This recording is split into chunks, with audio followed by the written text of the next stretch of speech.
कन्या एक आली त्यांच्या पोटाला, जो बाळा जो जो रे जो. कन्या एक आली त्यांच्या पोटाला, जो बाळा जो जो रे जो.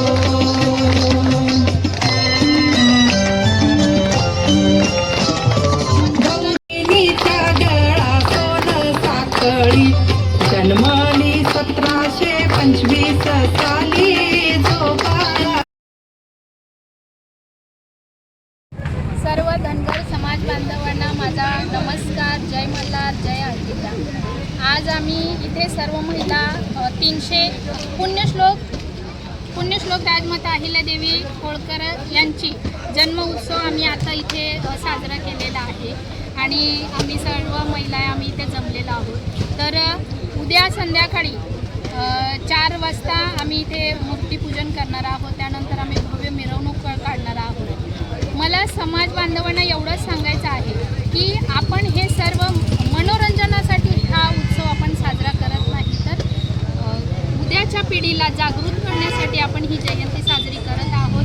तर मी इथे म्हणजे इतिहास सांगितला तर खूप मोठा इतिहास आहे. त्या छोट्या याच्यामध्ये मला इतिहास सांगता येणार नाही, पण ज्या मातेने जे त्याग आणि जी काम केलेलं आहे, खरंच त्यांच्यासाठी आज आम्हाला खूप आनंद होतो की त्यांची जयंती साजरी करताना. तर सर्व समाज बांधवांनी सर्वांनी म्हणजे एक आनंद म्हणून, एक उद्याच्या पिढीला एक आदर्श म्हणून आपली उद्याची पिढी घडावी आणि अहिल्यादेवीचं नाव जीवित राहावं, त्यासाठी आपण सर्वांनी जयंती साजरी करावी आणि करत राहावी. बस एवढंच बोलून. राजमाता पुण्यश्लोक अहिल्यादेवी यांच्या जयंतीनिमित्त आज आम्ही इथं सर्व महिला भगिनी जमा झालो आहोत. आमच्या अहिल्यादेवींची जयंती पुढच्या पिढीने आजोबाचा वारसा जपावा हीच आमची धनगर समाजाची इच्छा आहे. जय अहिल्या, जय मल्हार.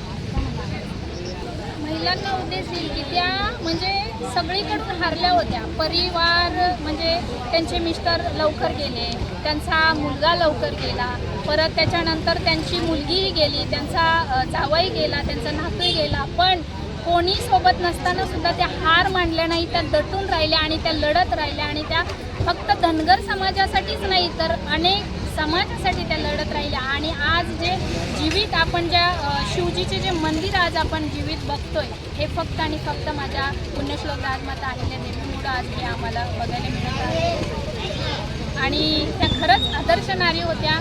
मी महिलांना हे सांगेल की छोट्या छोट्या कारणावरून आज जे वातावरण आहे आजच्या ह्या युगामध्ये, छोट्या छोट्या कारणावरून महिला खचून जातात. तर मी महिलांना एकच सांगेल, खचून न जाता माझ्या देवीचा इतिहास वाचा, अहिल्यादेवींचा, आणि त्यांच्या पावलावर पाऊल ठेवून चाला. तुम्ही कधीच डगमगणार नाही आणि स्वतःसाठी नाही तर समाज हितासाठी तुम्ही काम करू शकता.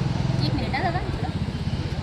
अहिल्यादेवींचं एक वाक्य आहे, ज्या मनगटात बळ, बुद्धी आणि चातुर्य आहे तीच सर्व कृती अभिमानी महिला बनू शकते. जय अहिल्या, जय मल्हार.